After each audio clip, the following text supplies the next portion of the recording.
नमस्कार साथियों। आरो यारो टेस्ट सीरीज श्रृंखला में आप सभी का स्वागत है। यह दृष्टि आईएएस, धी आईएएस, क्रेडोज आईएएस, जीएस वर्ड आईएएस एवं डिकोड एग्जाम के जीएस और सामान्य हिंदी की अति महत्वपूर्ण श्रृंखला है। मेरे प्यारे साथियों, आइए हम दृष्टि आईएएस के सामान्य हिंदी के 60 अति महत्वपूर्ण प्रश्नों का डिस्कशन करते हैं। आपके सामने पहला सवाल है कि व्याकरण की दृष्टि से कौन सा शब्द विशेषण नहीं है। आपको ये बताना है कि व्याकरण की दृष्टि से कौन शब्द विशेषण नहीं है। मेरे प्यारे साथियों, मैं एक चीज़ बता दूं, विशेषण का मतलब होता है जो नाउन, प्रोनाउन और वर्ब की विशेषता बताए, यानी संज्ञा, सर्वनाम और जो क्रिया की विशेषता बताता है। सामान्य अर्थों में उसे हम विशेषण कहते हैं। आइए देखते हैं। ए भयभीत, बी निर्भीक, सी भीरु, डी भय। आपका सही जवाब हो जाएगा डी भय। यह विशेषण नहीं है। बाकी भयभीत, निर्भीक और भीरु ये विशेषण शब्द हैं। आइए अगले प्रश्न की तरफ बढ़ते हैं। अगला प्रश्न है, एक प्रतिभा संपन्न छात्र का विशेषण है। ए कुशल, बी चतुर, सी अध्ययनशील, डी मेधावी। आपका सही जवाब हो जाएगा डी मेधावी। अगले प्रश्न की तरफ बढ़ते हैं। निम्नलिखित में विशेष्य पद है। ए अनुरागी, बी अनादृत, सी अपमानित, डी अग्नि। आपका सही जवाब हो जाएगा डी अग्नि। अग्नि में एक विशेष्य पद है, न कि विशेषण पद है। बाकी अन्य पद अनुरागी, अनादृत, अपमानित ये अपने आप में विशेषण हैं। अगले प्रश्न की तरफ बढ़ते हैं। प्रश्न 4 है, बड़ा घर, छोटा आदमी और नीला वस्त्र में विशेष्य पद कौन सा है। आपके पास 4 ऑप्शन है। ए नीला छोटा, बी बड़ा छोटा, सी घर आदमी वस्त्र, डी छोटा नीला। आपका सही जवाब हो जाएगा सी घर आदमी वस्त्र। इसमें विशेष्य पद है, बाकी में जो है विशेषण पद निहित हैं। आइए अगले प्रश्न की तरफ बढ़ते हैं। अगला प्रश्न है, विशेष्य शब्द है। ए रामलला, बी बुद्धिमती स्त्री, सी रमापति, डी सीता राम। आपका सही जवाब हो जाएगा डी सीता राम। अपने आप में विशेष्य शब्द है, क्योंकि सीता और राम दोनों अपने आप में संज्ञा हैं। आइए अगले प्रश्न की तरफ बढ़ते हैं। अगला प्रश्न है, निम्नलिखित विशेष्य विशेषण युग्मों में एक गलत है जिसका हमें चयन करना है। आपके पास 4 ऑप्शन है। ए सर्व सुलभ, बी ताजी रोटी, सी कर्मनिष्ठ, डी भाव विह्वल। तो आपका सही जवाब हो जाएगा ए सर्वसुलभ। सर्वसुलभ इसमें विशेष्य और विशेषण युग्मों का एक गलत यह है, क्योंकि यह सर्वसुलभ अपने आप में गलत है। बाकी ताजी रोटी, कर्मनिष्ठ, भाव विह्वल यह सही विशेष्य और विशेषण का युग्म है। आइए अगले प्रश्न की तरफ बढ़ते हैं। अगला प्रश्न है, परिमाणवाचक क्रिया विशेषण का वाक्य होगा। ए वह बहुत थक गया है, बी वह अभी अभी गया है, सी वह अंदर बैठा है, डी वह अब भली भांति नाच लेता है। आपका सही जवाब हो जाएगा ए वह बहुत थक गया है। इसमें क्रिया विशेषण शामिल है। आइए अगले प्रश्न की तरफ बढ़ते हैं। वह श्रेष्ठ उपासक है में विशेष्य है, आपको विशेष्य बताना है।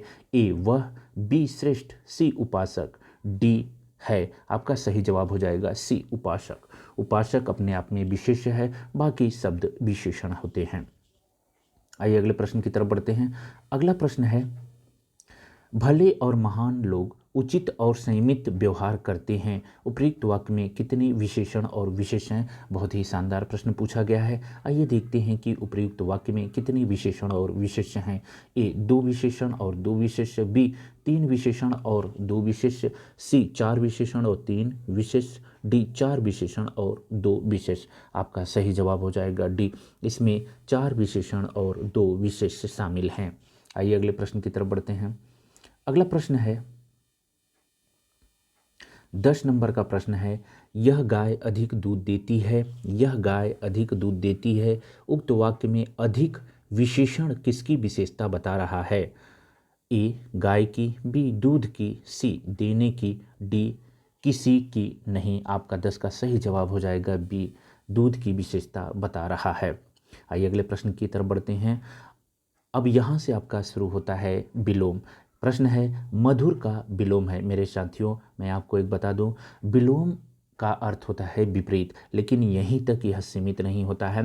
अगर विलोम नाउन में पूछा गया है तो आपको जवाब नाउन में देना है, अगर वह सर्वनाम में है तो सर्वनाम में, अगर वह क्रिया में है तो क्रिया में। इस बात का आपको ध्यान रखना है। अगर जो विलोम है, अगर वो विश्लेषण है, एडजेक्टिव में पूछा गया है तो आपको एडजेक्टिव में देना पड़ेगा। आइए अब हम प्रश्नों को हल करते हैं एक एक। मधुर का विलोम है ए आम्ल, बी तीक्ष्ण, सी क्षरित, डी कटु। आपका सही जवाब हो जाएगा 11 का डी कटु। मधुर का विलोम कटु होता है। आइए अगले प्रश्न की तरफ बढ़ते हैं। 12 नंबर का प्रश्न है अनुरक्त शब्द का विलोम है ए अनरक्त, बी विरक्त, सी अनर्थ, डी विरक्त। आपका सही जवाब हो जाएगा 12 का डी विरक्त। अनुरक्त का जो विलोम होता है वह विरक्त होता है। अगले प्रश्न की तरफ बढ़ते हैं। 13 नंबर का प्रश्न है अर्जन शब्द का विलोम है ए अर्जित, बी व्ययन, सी अमृत, डी अनर्थ। आपका सही जवाब हो जाएगा बी व्ययन।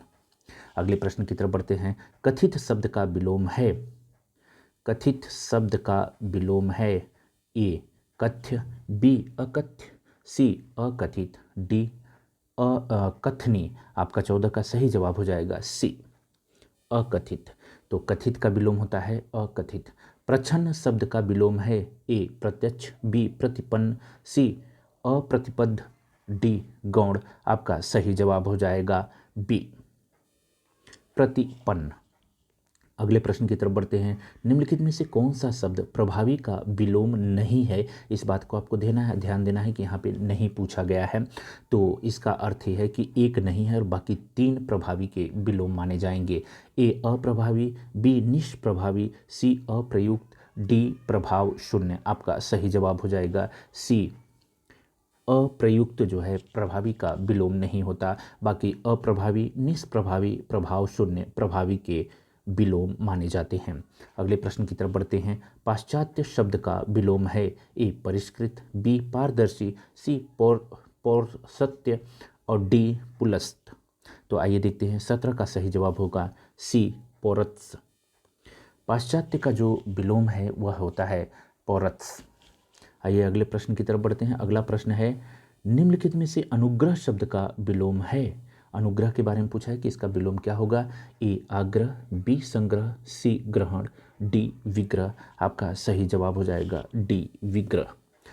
अगले प्रश्न की तरफ बढ़ते हैं। इनमें से अश्लील शब्द का विलोम है ए श्लील, बी दुश्लील, सी विश्लील, डी कुश्लील। आपका सही जवाब हो जाएगा ए श्लील।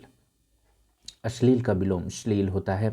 अगला प्रश्न है आवेशित शब्द का विलोम है ए अनावेशित, बी अनावृष्टि, सी अनावृत्ति, डी अनाश्रित। आपका सही जवाब हो जाएगा ए अनावेशित।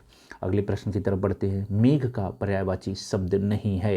ए पयूद, बी वारिद, सी अंबर, डी अम्बुद। आपका सही जवाब हो जाएगा सी अंबर जो है मेघ का पर्यायवाची नहीं होता, बाकी पयूद, वारिद, अम्बुद सब मेघ के पर्यायवाची होते हैं। मेरे साथियों, एक कंसेप्ट है, मैं आपको पर्यायवाची के संदर्भ में बताना चाहूँगा। अगर कभी भी बादल और समुद्र के बारे में पर्यायवाची पूछे और जहाँ पे अंत में द लगा रहे वो बादल का पर्यायवाची होता है, अगर इस द के जगह पे ध हो जाए तो वो समुद्र का पर्यायवाची बन जाएगा।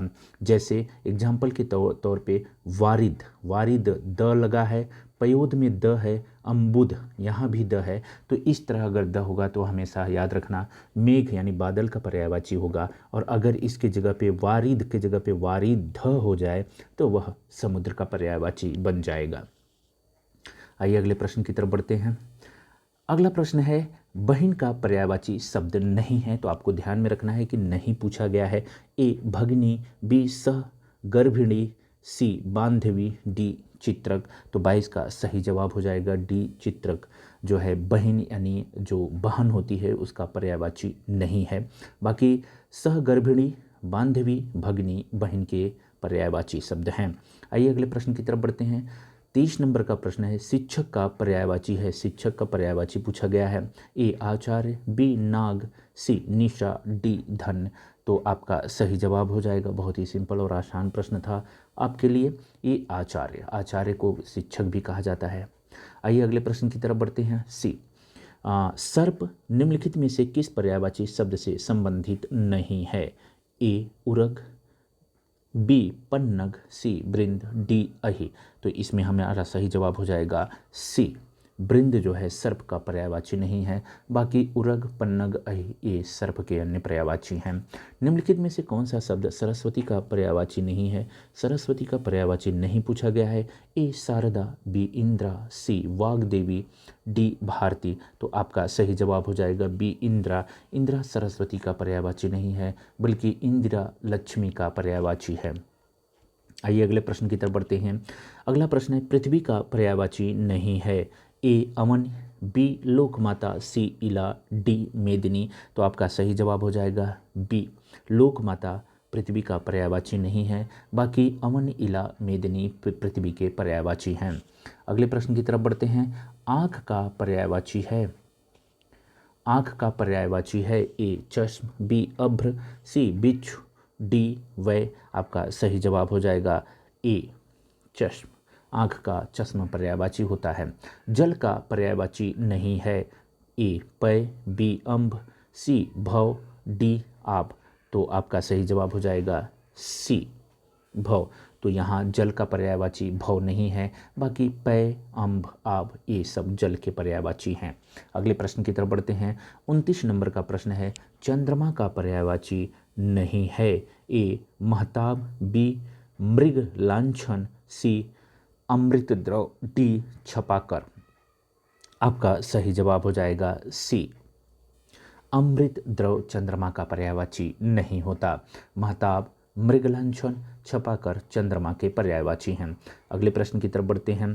पक्षी से संबंधित पर्यायवाची कौन नहीं है? यहाँ पे भी नहीं पूछा गया है। ए द्विविज, बी प्राणेश, सी शकुंत, डी पखेरु। तो आपका सही जवाब हो जाएगा बी प्राणेश जो है पंछी का पर्यायवाची नहीं होता, बाकी द्विवृज, शकुंत, पखेरु ये सब पंछी के पर्यायवाची होते हैं। आइए अगले प्रश्न की तरफ बढ़ते हैं। तत्सम शब्द का चयन करना है। यहाँ पे आपको तत्सम और तद्भव। तत्सम का मतलब होता है तत् धन सम, जो उसके समान हो, यानी जो संस्कृत के समान हो। तद्भव का मतलब जो उससे उत्पन्न हुआ हो, अर्थात जो संस्कृत से उत्पन्न हुआ हो। यहाँ पहचानने का एक और तरीका मैं आपसे डिस्कस करूँगा मेरे प्यारे साथियों। जब भी तत्सम शब्द आएगा, अगर किसी भी शब्द में आधा र उड़नतुआ र लगा है तो वह तत्सम होगा। अगर किसी भी शब्द में त्र है, अगर किसी भी शब्द में षटकोण वाला श है, तो ऐसे शब्द हमेशा तत्सम होते हैं। यानी जो शब्द थोड़ा आपको टफ लगे, कठिन लगे, आपको लगता है कि ये संस्कृत से कहीं न कहीं मिल रहा है, वो तत्सम होते हैं। तद्भव शब्द ज़्यादातर बोलियां होती हैं, क्षेत्रीय बोलियां होती हैं, तो आपको पहचानने में आसानी होगी। ठीक है, आइए देखते हैं प्रश्न की तरफ। तत्सम शब्द का चयन कीजिए। ए शेर, बी बब्बर शेर, सी व्याघ्र, डी बाघ। तो मैंने आपसे बताया कि जिसमें आधा र, उड़नतुआ र ये सब होते हैं वे तत्सम होते हैं। तो 31 का आपका सही जवाब हो जाएगा सी व्याघ्र। आइए अगले शब्द की तरफ बढ़ते हैं, अगले प्रश्न की तरफ। माँ शब्द का तत्सम है। माँ का पूछा है तत्सम। ए माता, बी मातृका, सी मातृ, डी अम्मा। आपका सही जवाब हो जाएगा सी। इसमें भी देखिए आधा र लगा हुआ है मातृ में, तो आपका सही जवाब हो जाएगा मातृ, माँ। आइए अगले प्रश्न की तरफ बढ़ते हैं। तद्भव शब्द है। ए मानव, बी मनई, सी मनुष्य, डी मानव। तो इसमें तद्भव है। तद्भव का मतलब एक लोकल लैंग्वेज होनी चाहिए, तो इसका 33 का जो आपका सही जवाब हो जाएगा वो मनई। मनई क्या है? तद्भव शब्द है। मानव, मनुष्य, मानव ये सारी चीज़ें, अगर मनुष्य की बात करेंगे तत्सम शब्द होता है। आइए अगले प्रश्न की तरफ बढ़ते हैं। निम्नलिखित में से तत्सम शब्द है, इसमें आपको तत्सम बताना है। ए गरम, बी नरक, सी नरम और डी तीर्थ। आपका सही जवाब हो जाएगा 34 का डी तीर्थ जो है एक तत्सम शब्द है। इसमें भी देखिए र लगा हुआ है हाथ। अगले प्रश्न की तरफ बढ़ते हैं। अंगीठी का तत्सम पूछा गया है आपसे। अंगीठी है उसका तत्सम पूछा गया है। ए अग्रिका, बी अनिष्ठिका, सी अग्निष्ठिका, डी अग्रिष्ठिकी। तो आपका सही जवाब हो जाएगा सी अग्निष्ठिका। ये अंगीठी का तत्सम शब्द होता है। अंगीठी अपने आप में तद्भव शब्द है। निम्नलिखित में से कौन सा तद्भव शब्द है? यहाँ पे आपको तद्भव पूछा गया है। ए दिनकर, बी दिवाकर, सी प्रभाकर, डी सूरज। तो आपका सही जवाब हो जाएगा डी सूरज। एक चीज़ और मैं बता दूं साथियों, जितने भी पर्यायवाची होते हैं ज़्यादातर वो तत्सम होते हैं। आइए अगले प्रश्न की तरफ बढ़ते हैं। अगला प्रश्न है, निम्नलिखित में से कौन शब्द तत्सम नहीं है? ये आपसे पूछा गया है। ए आँख, बी नयन, सी नेत्र, डी दृग। तो आपका सही जवाब हो जाएगा आँख। आँख आपका तत्सम शब्द नहीं बल्कि यह तद्भव शब्द है। बाकी नेत्र, नयन, दृग ये सब तत्सम शब्द में आते हैं। आइए अगले प्रश्न की तरफ बढ़ते हैं। निम्नलिखित में तत्सम शब्द है। ए कान, बी जीभ, सी मुख, डी दांत। तो आपका सही जवाब हो जाएगा सी मुख तत्सम शब्द है। कान, जीभ, दांत ये तद्भव शब्द हैं। निम्नलिखित में से कौन शब्द तद्भव है? आपसे पूछा गया है। ए मधुप, बी मधुकर, सी भ्रमर, डी भौरा। तो आपका सही जवाब हो जाएगा डी भौरा आपका तद्भव शब्द है। बाकी मधुप, भ्रमर, मधुकर ये भौरा के पर्यायवाची हैं। जैसा कि मैंने आपसे कहा था कि ये अपने आप में तत्सम शब्द होते हैं। आइए अगले प्रश्न की तरफ बढ़ते हैं। अगला प्रश्न है, खंडहर का तत्सम शब्द है। ए खंडहर, बी खंडघर, सी खंडगृह, डी खंडहर। तो आपका 40 का सही जवाब हो जाएगा सी खंडगृह। खंडगृह, खंडहर जो होता है इसका तत्सम खंडगृह होता है। अगले प्रश्न की तरफ बढ़ते हैं। अगला प्रश्न है, इनमें से वर्तनी की दृष्टि से शुद्ध है।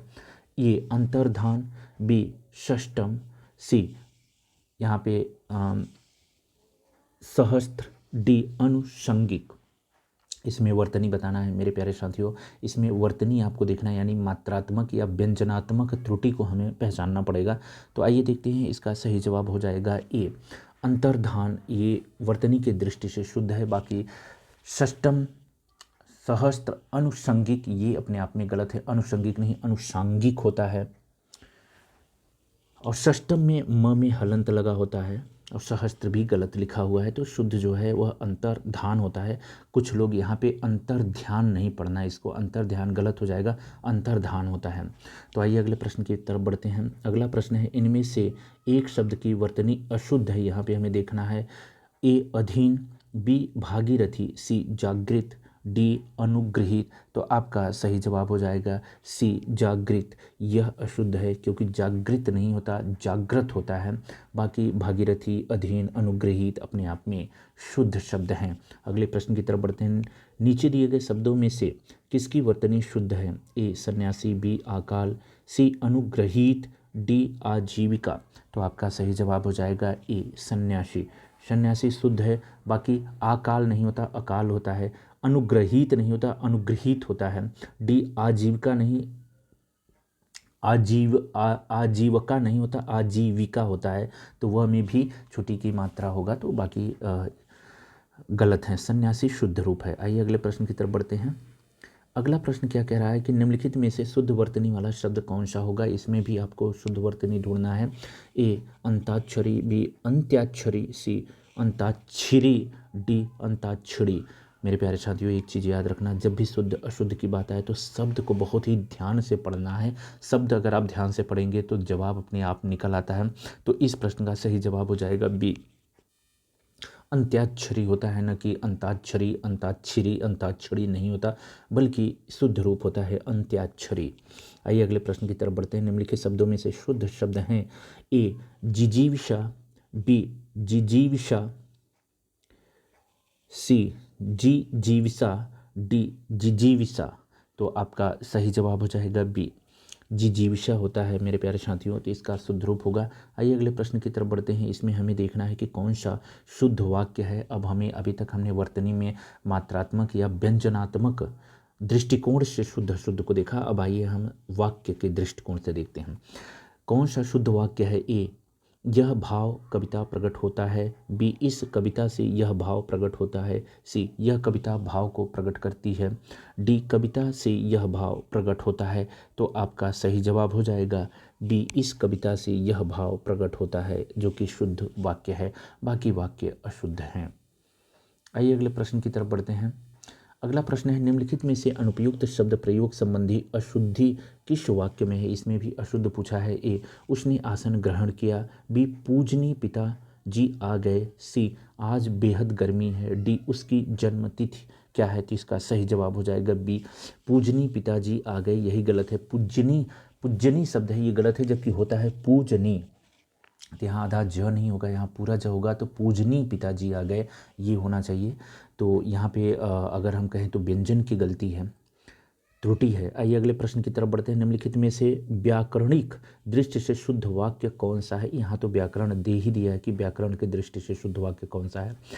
ए, वे अनेक विषय के ज्ञाता थे। बी, इस समय 4 बजे हैं। सी, सब लोग अपनी राय दें। डी, आंसू से मेरा रुमाल भीग गया। तो आपका सही जवाब हो जाएगा बी, इस समय 4 बजे हैं।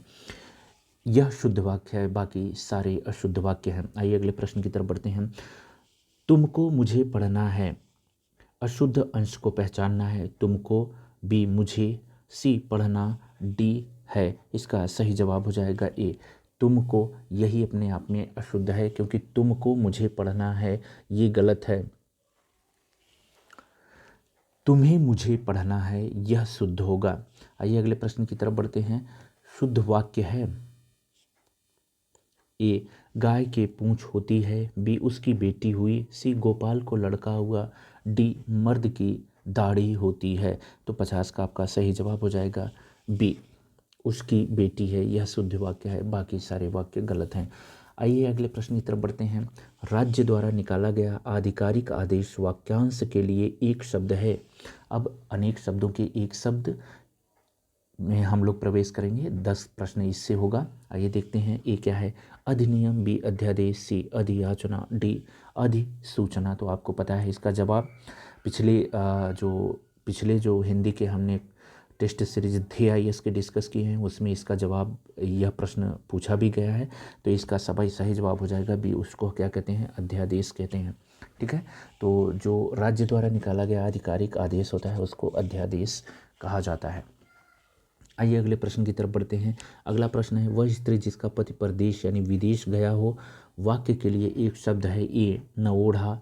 बी, प्रवत्य पतिका। सी, प्रेषित पतिका। डी, आगत पतिका। आपका सही जवाब हो जाएगा सी, उसको हम प्रोषित पतिका कहते हैं या प्रेषित पतिका कहा जाता है। आइए अगले प्रश्न की तरफ बढ़ते हैं।